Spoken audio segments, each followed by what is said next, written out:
नमस्कार, आपण पाहताय लोकराज्य न्यूज 24। पाहुयात महत्त्वाची बातमी। मॉर्निंग वॉकला गेलेल्या ज्येष्ठ नागरिक महिलेच्या गळ्यातील मंगळसूत्र हिसकावून नेणाऱ्या चोरट्याला गुन्हे शाखेच्या युनिट 1च्या पथकाने जेरबंद केले।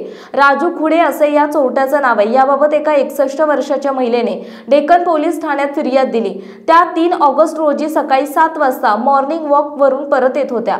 त्यांच्या लॉ कॉलेज रोडवरील घराजवळ आल्या असताना मंजुरंजन इमारतीच्या गेटजवळ पाठीमागून आलेल्या चोरट्याने त्यांच्या गळ्यातील 50,000 रुपयांचे मंगळसूत्र जबरदस्तीने हिसकावून नेले होते। या गंभीर गुन्ह्याचा गुन्हे शाखेच्या युनिट 1च्या पथकाकडून समांतर तपास सुरू होता।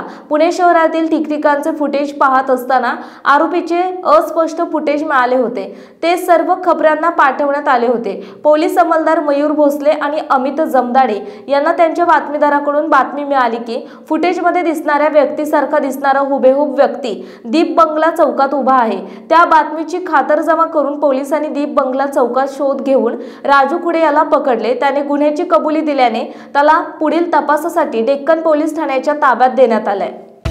महाराष्ट्रातील महत्त्वाच्या आणि ताज्या बातम्या पाहण्यासाठी आजच आमच्या लोकराज्य न्यूज 24 न्यूज चॅनलला YouTube वर सबस्क्राइब करा आणि बेल आयकॉन प्रेस करा।